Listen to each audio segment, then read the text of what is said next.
Asal-usul Kabupaten Muara Enim, tambang tua legendaris di Sumsel yang nyaris terlupakan. Ingat, dengan Kabupaten Muara Enim, salah satu kabupaten tua di Sumatera Selatan ini bukan cuma dikenal karena kekayaan batu baranya, tapi juga punya sejarah panjang sejak masa kolonial Belanda. Kabupaten Muara Enim terletak di bagian tengah Provinsi Sumatera Selatan. Nama Muara Enim berasal dari kata muara yang berarti pertemuan sungai, dan Enim yang merupakan nama sungai utama yang membelah wilayah ini. Sungai Enim, luas wilayahnya mencapai sekitar 7.500 km persegi dan saat ini terbagi menjadi 22 kecamatan.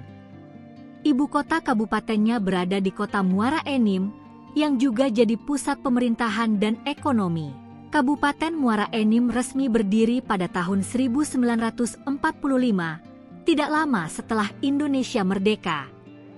Namun jejak administratifnya sudah ada sejak zaman Hindia Belanda.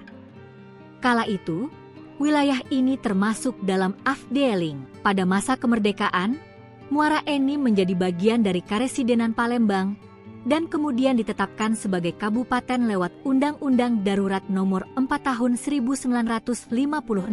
Wilayah ini pernah mengalami beberapa pemekaran.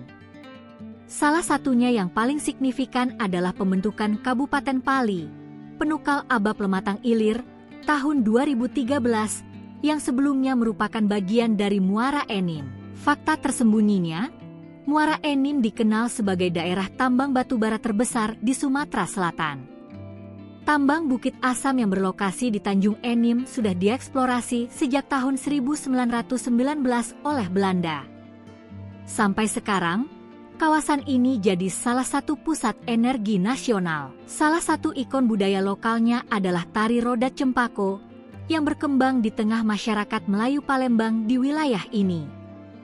Di Muara Enim juga terdapat situs bersejarah Benteng Tanjung Raja yang pernah menjadi basis pertahanan rakyat saat melawan Belanda. Sungai Enim yang mengalir dari hulu ke hilir jadi urat nadi masyarakat sejak dulu, digunakan untuk transportasi, irigasi, hingga sumber ikan air tawar. Dari tambang batubara hingga sungai yang menghidupi ribuan jiwa, Kabupaten Muara Enim punya peran besar dalam pembangunan Sumatera Selatan.